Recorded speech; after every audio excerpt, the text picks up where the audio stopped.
Y así estamos comenzando un nuevo capítulo de esta temporada de Biblia Fácil, Maravilloso Jesús. Y qué lindo es poder acompañar el ministerio de Cristo desde su encarnación, o sea, su nacimiento, y todos los milagros que hizo, la predicación, el mensaje, las cosas que hacía para poder beneficiar al ser humano. Estamos viendo el ministerio de Jesús desde el libro de San Mateo. Mateo fue un discípulo de Cristo, así que él a primera mano conoce todos aquellos detalles que él escribió allí en su libro. Y hoy, en este segundo capítulo, vamos a continuar hablando sobre el capítulo 1, donde existe una genealogía para poder presentar a Jesús.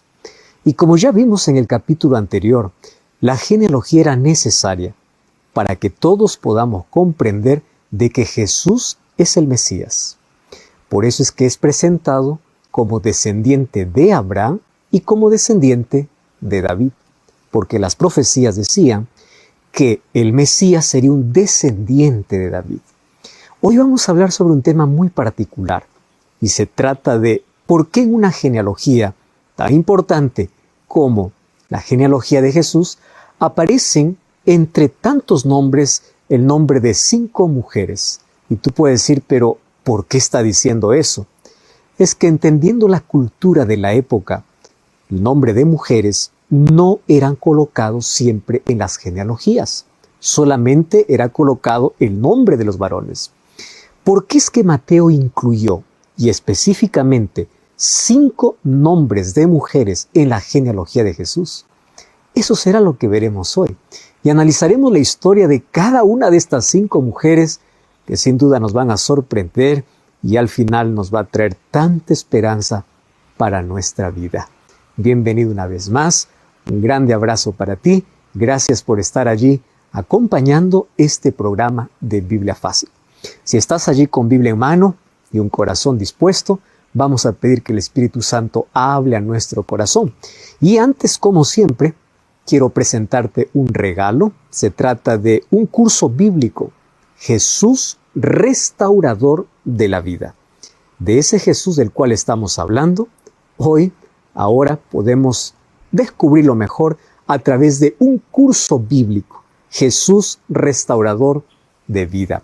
Puedes solicitarlo a través de nuestro WhatsApp, que es el +5512 98 100 14 60, o también puedes ingresar a nuestra página web estudielabiblia.com. Muy bien, estamos listos para una jornada más. Estamos en un ambiente lindo, natural. Estamos aquí grabando esta temporada especial desde fuera de estudios para que de una manera más íntima podamos conversar y podamos aprender sobre nuestro maravilloso Jesús. Vamos a hacer una oración y luego vamos a abrir la Biblia. Oramos. Gracias, Señor, te damos por esta linda oportunidad que tenemos de poder reflexionar en tu palabra. Gracias por aquella inspiración linda que nos ayuda a comprender mejor tu ministerio y la razón por la cual viniste a este mundo. Gracias porque nosotros somos el objeto de ese amor. Como seres humanos, imperfectos y pecadores, tú un día dejaste toda la gloria celestial para venir, encarnarte, ser como uno de nosotros para darnos vida y salvación. Hoy queremos que nuestro corazón se llene de esperanza. Queremos encontrar que a pesar de las debilidades y fracasos en la vida, podemos encontrar en ti restauración completa. Entregamos nuestra vida, bendice a las personas que en este momento están participando de este programa desde sus hogares, desde algún lugar de este mundo. Danos tu bendición, que tu Santo Espíritu esté con nosotros y tus promesas nos abracen tan fuerte. En el nombre de Jesús. Amén. ¿Sabes que en el libro de Mateo capítulo 1 aparecen 5 mujeres y un solo descendiente? Mateo capítulo 1 versículo 3 dice así: y Judá engendró a Tamar, a Fares y a Zara, Fares a Hesrón y Hesrón a Aram.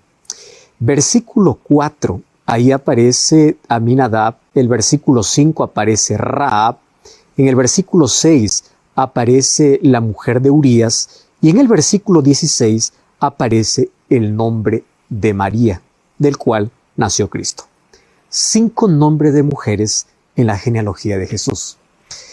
¿Por qué aparecen estas 5 mujeres? Tú sabías que ninguna de ellas podía tener hijos, pero finalmente todas engendraron al mismo descendiente. Ninguna era socialmente aceptada. Todas se convirtieron en ejemplo para su propia sociedad y para la sociedad humana de todas las generaciones, sin ser aceptadas en su generación. Porque todas ellas engendraron un descendiente que fue llamado el Hijo del Hombre o el Hijo de Dios, porque es totalmente hombre y totalmente Dios. Estamos hablando de la naturaleza de Cristo. ¿Y por qué fueron incorporadas en la línea de descendientes humanos de Jesús?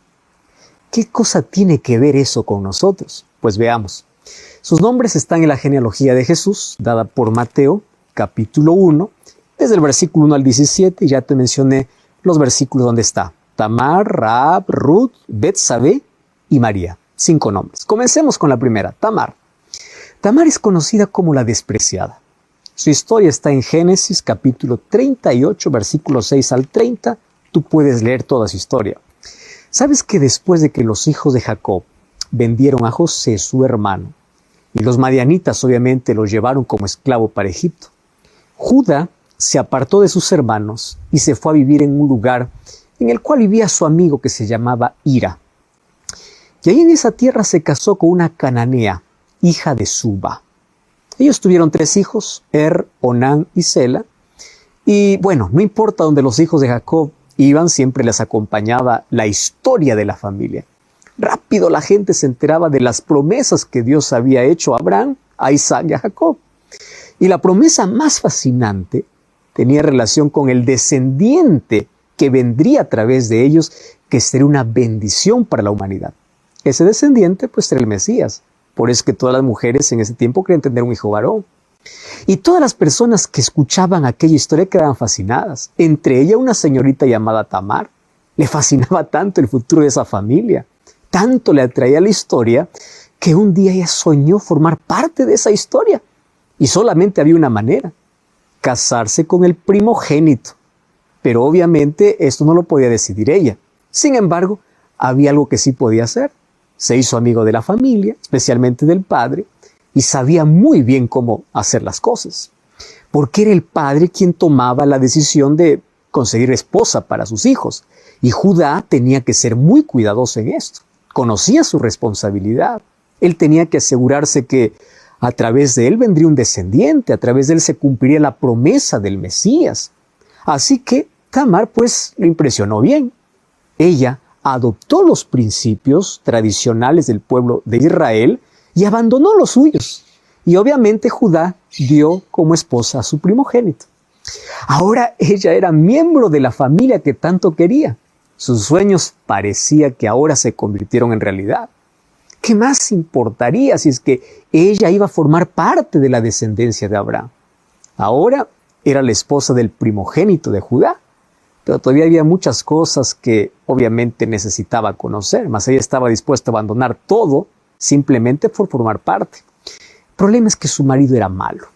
Por eso es que finalmente dice que murió el primogénito de Judá. Y triste que quedó sin hijos. Y esta situación empeoró su caso, porque ahora nuevamente acabaron sus sueños. Pero había una antigua ley que podría socorrerla. Onán, su cuñado, tenía el deber de casarse con ella, y así el primer hijo que engendrara pertenecería al hermano muerto, o sea, al primogénito. Y eso fue exactamente lo que Judá hizo. Ordenó a Onán que se pueda casar con Tamar, su cuñada, para que pueda levantar descendencia para su hermano. Onán se casó con ella, pero no quiso engendrar hijos para su hermano. Y esto no agradó a Dios. Y Dios castigó a Onán y también murió. Ahora otra dificultad para esta que quedó viuda por 2 veces. Todo su proyecto parecía echarse a perder. Y es cierto que quedaba el último hijo que se llamaba Sela, solo que él también tenía el deber de levantar descendencia, solo que era muy muchacho, no tenía ni siquiera edad para casarse.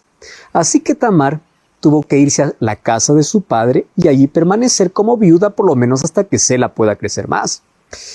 Por otro lado, pues Judá, el padre, no quería casarla con su hijo, porque imagínate, 2 hijos ya murieron con esta mujer. Y bueno, si es que esto sucedía, él quedaría imposibilitado de tener un descendiente y estaría fuera del linaje del Mesías. Y eso era impensable.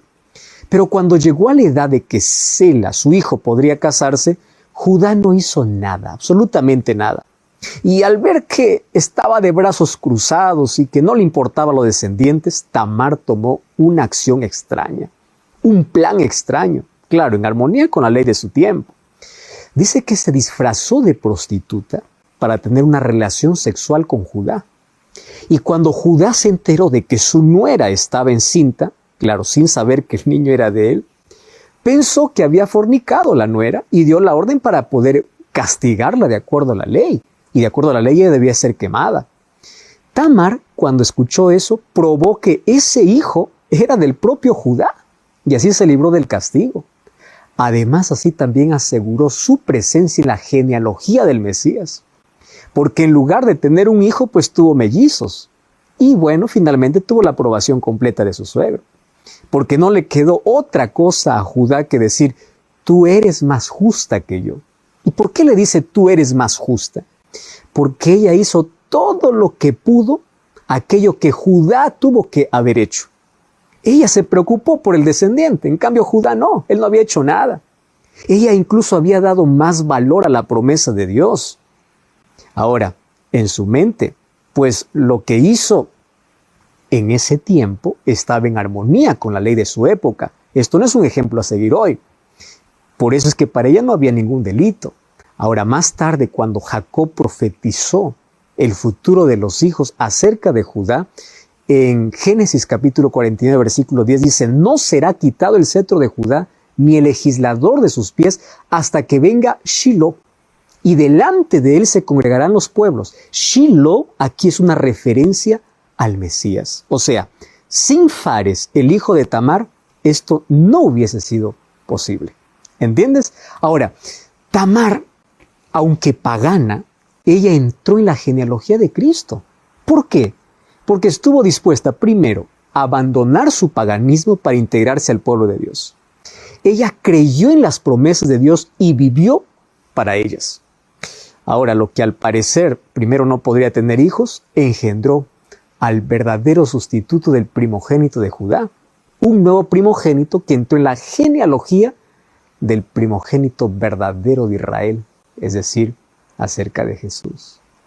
Si tú te sientes despreciado en la vida, si tus planes se echaron a perder, yo quiero decirte algo. Dios puede restaurarte completamente. Las mayores bendiciones aún no han llegado. ¿Qué cosa es lo que aprendemos de Tamar? Olvidemos obviamente de la manera como actuabas de acuerdo a las leyes de su tiempo. Pero una de las cosas que aprendemos de Tamar es la persistencia en creer en las promesas divinas. Los seres humanos hoy a menudo sabemos de las promesas de Dios, pero no hacemos nada, absolutamente nada, ni para creerlas, ni para que éstas se ejecuten. En cambio, Tamar, desde que escuchó que de Abraham, de Jacob, vendría el descendiente, el Mesías, ella soñó y dijo, yo quiero ser parte de esa familia, yo quiero formar parte de esa genealogía, yo quiero formar parte de esa generación, porque yo sé que el Mesías es el Salvador. Y ojo, ella no pertenecía al pueblo de Dios, ¿comprendes? Mas ella estuvo dispuesta a abandonar todas sus creencias. Exactamente. Ella abandonó todo. Y cuando lo abandonó, ella estuvo dispuesta a acomodar su vida bajo los principios establecidos por Dios para su pueblo. ¿Tú estarías dispuesto a abandonar todas tus absurdas creencias solamente para que las promesas de Dios se cumplan en ti? Y aun cuando ella al comienzo sintió que sus planes se frustraron, que todo se echó a perder, aun cuando su sueño, cuando parecía que ya estaba siendo realidad, se iba como la arena entre los dedos, siguió confiando, siguió insistiendo. Dios está buscando personas que estén dispuestos a abandonar su idolatría, que estén dispuestos a abandonar sus viejas costumbres, pero que se aferren a las promesas de Dios. Y aun cuando ella era practicante de otras cosas contrarias, abandonó todo porque ella creyó en las promesas de Dios. Tú estarías dispuesto a abandonar tus propias creencias, tu incredulidad. Tú estarías dispuesto a abandonar tus propias tradiciones, tu propio paganismo, para poder aferrarte a las promesas de Dios. ¿Cuál es el resultado? Finalmente, Tamar llegó a formar parte de la genealogía de Jesús. Interesante, y es el primer nombre que aparece, con un comienzo triste, difícil, con sueños quebrados, con altos y bajos en la vida, pero nunca desistió, perseveró y se aferró a las promesas de Dios. No importa tu pasado, no importa tu paganismo, no importa tus costumbres, si estás dispuesto a abandonar todas ellas por creer en las promesas de Dios, hay un espacio para ti en la familia de Dios, porque todos tenemos esperanza. De Tamar aprendemos eso, pero es apenas el primer nombre que aparece dentro de la lista de 5 mujeres. Ahora quiero que me acompañes a ver, está registrada en el libro de Josué capítulo 2, versículo 1 hasta el versículo 24. ¿Sabes qué ocurrió en los días cuando comenzaba la conquista de Canaán? Moisés ya había sido sepultado, él había muerto, y Josué, su siervo, fue elegido por Dios como el líder para el pueblo de Israel. Dios le dice a Josué: así como estuve con Moisés, yo estaré contigo. Solamente esfuérzate y sé valiente. Y Josué era valiente, obedecía a Dios, era esforzado, era inteligente, dependía de Dios. Después de poder cruzar el Jordán, se enfrentó con la primera ciudad que debía conquistar, la ciudad de Jericó. Ahora, antes de cruzar el río, él preparó su plan de conquista. Y lo primero que hizo fue enviar 2 espías a la ciudad. Y ellos entraron allí en la casa de una mujer llamada Rahab. Ella era ramera. Hasta ese momento había sido una mujer sin importancia, solo conocida por hombres pecadores que acudían a ella para practicar su pecado.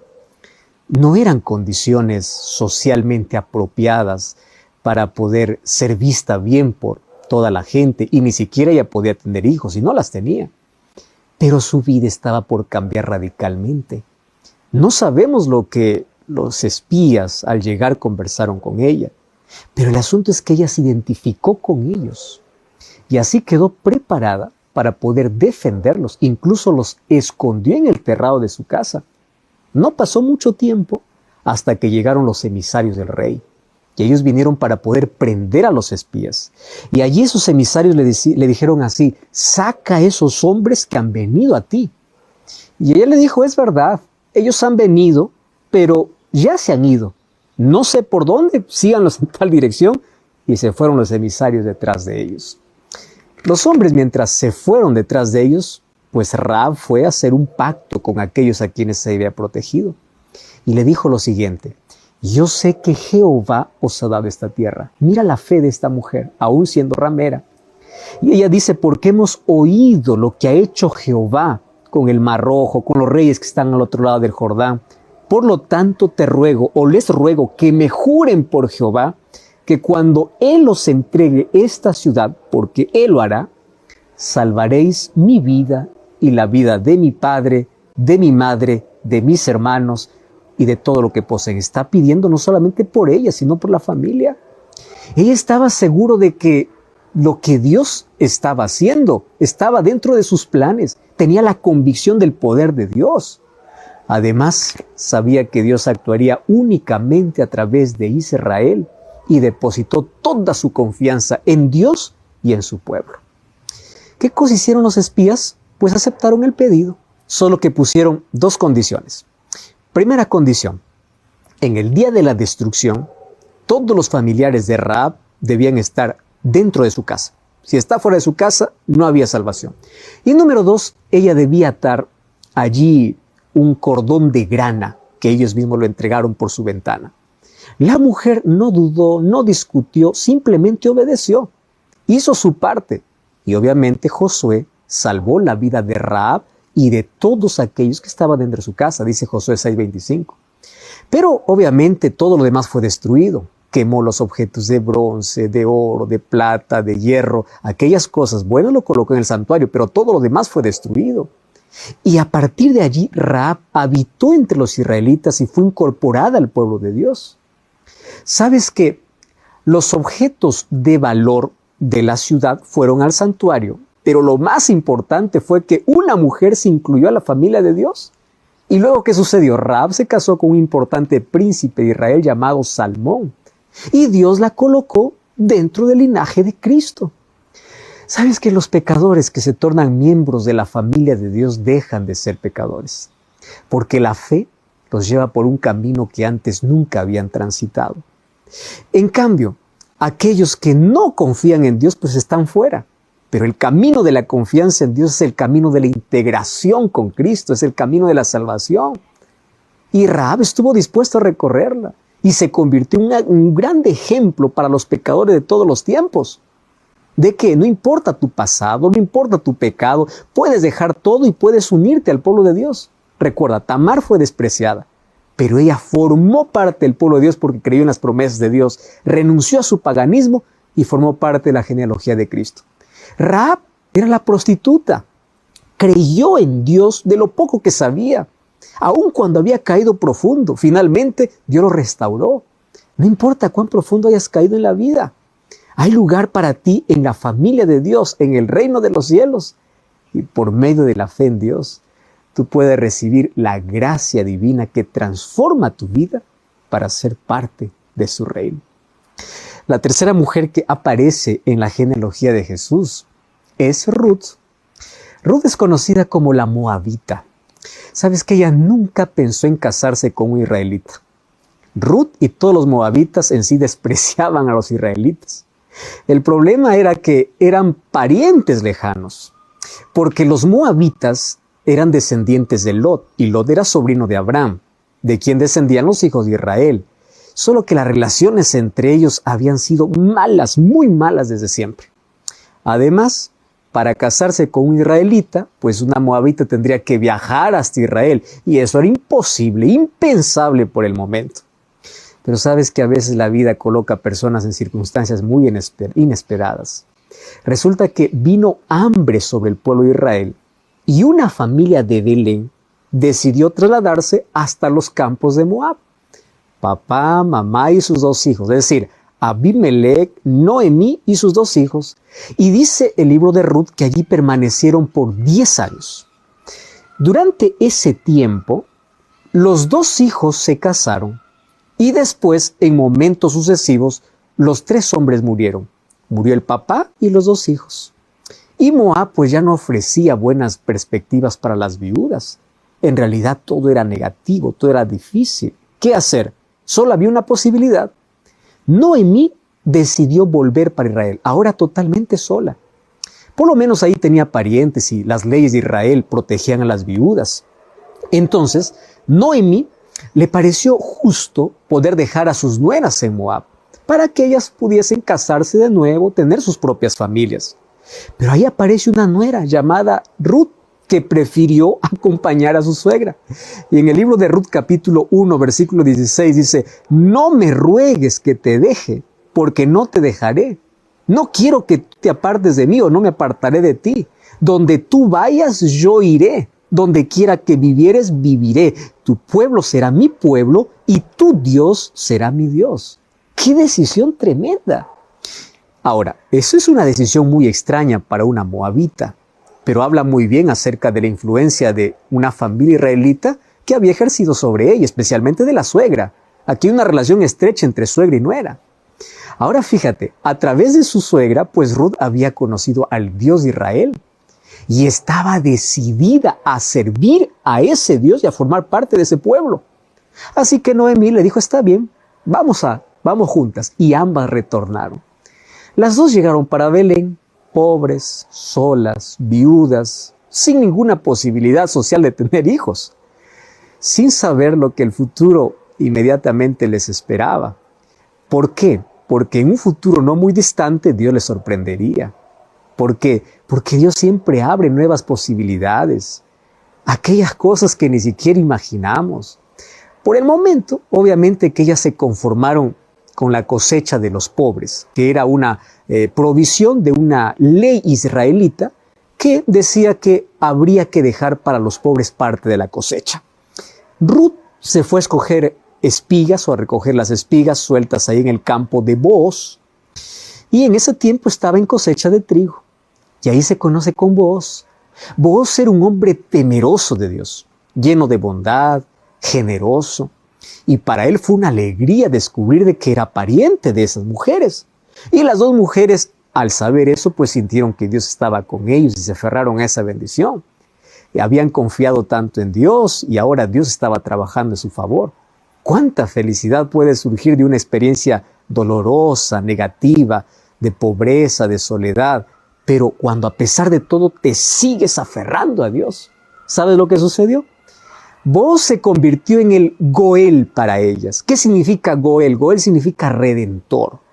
Así que Booz redimió la heredad que había sido de Abimelech, esposo de Noemí. Y luego se casó pues con la viuda de su hijo, es decir, con Ruth. Y en el matrimonio, los ancianos que estaban allí en la puerta bendijeron a Ruth la moabita, que no formaba parte del pueblo de Israel, y le desearon para ella la misma bendición que había recibido Raquel, que había recibido Lea, por medio del cual edificaron la casa de Israel. Además, pidieron a Dios que la casa de Booz fuera como la casa de Fares, al cual Tamar concibió de Judá. ¿Recuerdas el nombre? Este personaje ya vimos. Y dice que de Fares, en quinta generación, descendía Salmón, el que se casó con Rahab, la ramera de Jericó, cuyo hijo, ¿quién era? Booz. Y este Booz y Ruth tuvieron un hijo que se llamó Obed, que fue padre de Isaí. ¿Y sabes quién fue Isaí? Papá de David, el más grande rey de Israel, del cual vendría el Mesías, el Rey eterno.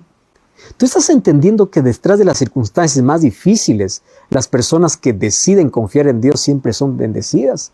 Ahí está Ruth la moabita angustiada, que encontró a Dios, encontró su ciudadanía, encontró las bendiciones y formó parte de la genealogía de Jesucristo. Sabes que todos podemos alcanzar esta experiencia.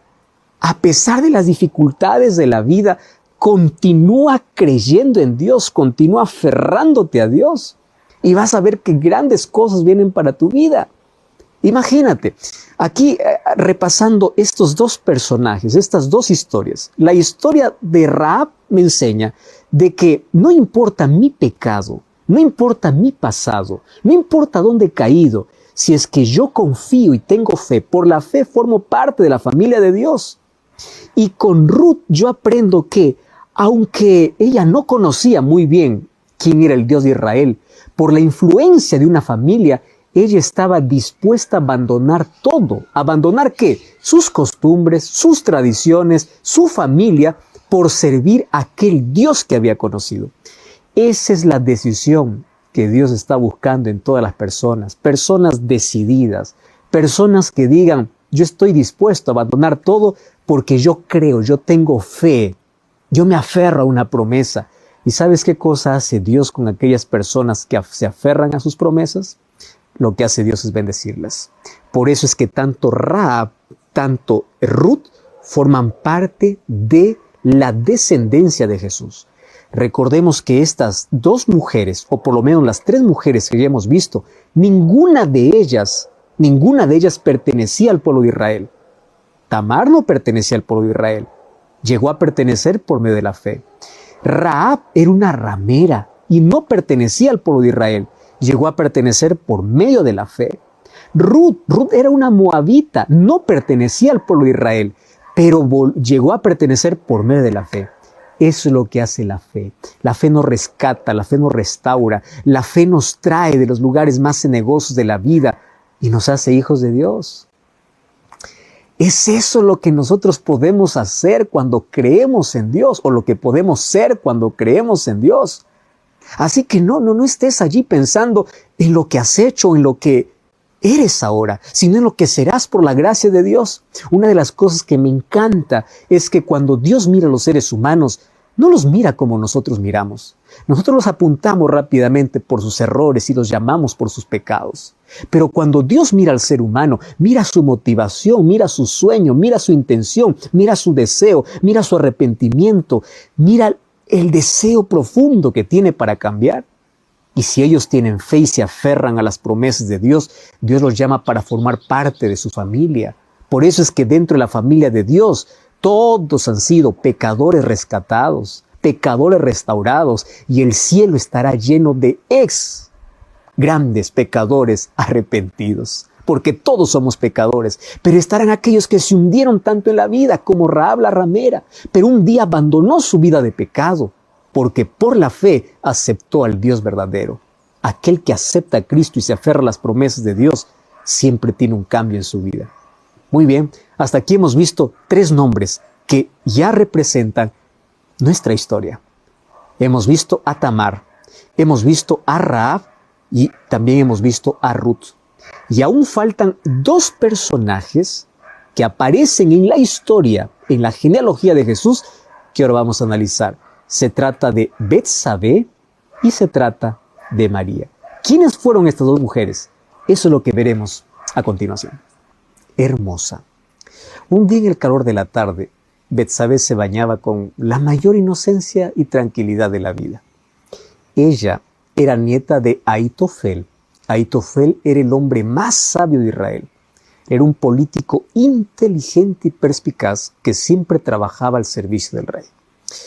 Y también, obviamente, Betsabé era la esposa de un alto oficial del ejército. Él era un hitita, o sea, un extranjero, pero era uno de los hombres más valientes del reino, a quien el rey valoraba mucho. Esta mujer era feliz, nada pretendía de las cosas que las otras personas comúnmente codiciaban, y ni siquiera reclamaba un hijo que no tenía, que esto era tan anhelado por cada mujer israelita. Sin embargo, aquella tarde, aunque su marido estaba lejos, allí en la guerra, ella estaba en el patio de su casa y mientras se bañaba distraída y tranquilamente, en ese momento tranquilo, se transformó en una puerta hacia la angustia mayor de su vida. Porque allí del otro lado, después de despertar de una siesta, estaba el rey David que se paseaba en el terrado de su palacio y la vio. Y al verla sufrió un choque emocional intenso, irresistible. Así que mandó a buscarla y se acostó con ella. El mal ya estaba consumado. Él no pensó en nada y ella tampoco se resistió. Y el castigo de la ley era terrible. Era muerte para él y para ella. ¿Y qué ocurre en la mente, en el sentimiento, en la voluntad de aquel que siente que acaba de arruinar todo? Bueno, primero es la culpa, pero para empeorar las cosas, después de algunos días, ella le dice a David, estoy embarazada. Y el hijo que ella no había podido tener durante mucho tiempo con su esposo, ahora estaba comenzando a formarse en su vientre, más resultado de ese encuentro con David. David rápidamente pensó, ¿cómo ocultarlo? ¿Cómo? Y sabes que allí él pensó en un crimen. Un crimen llama a otro crimen mayor. Él maquinó primero un plan para que Urías pareciera ser el padre. Mandó llamar al marido para que durmiera con su mujer y así pueda creer que el hijo que espera pues es de él. Pero no le resultó. Finalmente él tramó la muerte de su oficial. Por eso es que él mandó una carta por el mismo hombre y fue muerto por sus enemigos para que Betsabé quedase libre y pudiese él casarse con ella. Así murió Urías y David la tomó por esposa. Pero en esta vida todo se sabe y las consecuencias siempre llegan. Un día Dios envía al profeta Natán y lo enfrenta. Primero le cuenta una historia que termina enfureciendo al rey David y diciendo, ese hombre merece morir porque ha cometido un abuso. Luego el profeta le mira a los ojos y le dice, es que ese hombre eres tú. Y yo vengo de parte de Dios. Y Dios te dice que lo que tú has hecho en secreto, Él lo hará delante de todo Israel a plena luz del día. Y ahí hay un terrible. Dice, tomaré a tus mujeres delante de tus ojos, les daré a otro. Y en ese momento David se arrepiente y dice, pequé contra Jehová. Y su arrepentimiento lo podemos encontrar en Salmo 51. Ten piedad de mí, oh Dios. Y el profeta Natán le dice, sabes, Jehová te ha perdonado. Te ha perdonado, tú no morirás. Y es que es así como Dios perdona a aquel que se arrepiente. Si hay un arrepentimiento genuino, Dios no demora en perdonar. Grande es su misericordia, es inexplicable su bondad, es ilimitado. Y el perdón elimina la culpa, pero no siempre evita las consecuencias que traen nuestras decisiones apresuradas. ¿Qué sucedió? Betsabé perdió al único hijo que había podido hasta ahora conseguir. Ahora de nuevo, pues quedó sin hijo. Antes no sufría por eso, ahora sí. Antes se sentía como si lo tuviera todo, ahora como si no tuviera nada. Pero lo nada del ser humano que sí se arrepiente no es limitación alguna para Dios. Betsabé acompañó a David en el arrepentimiento, Dios también la perdonó y la bendijo, y le dio de nuevo otro hijo. Y este hijo lo llamó Salomón. Y segunda de Samuel 12:24 dice que Jehová amó a Salomón. Y Betsabé entró en la genealogía de Cristo porque se arrepintió genuinamente. Ella no renegó las consecuencias de su pecado. Ella las aceptó y se dispuso a servir a Dios desde mucho antes. Sabes que si hay un arrepentimiento sincero, Dios te perdona y Dios te colma de bendiciones. Y finalmente nosotros llegamos al último nombre que aparece, la última mujer mencionada en la genealogía de Jesús, es María, en el versículo 16. ¿Quién era María? Era diferente a los nombres anteriores, a las mujeres anteriores.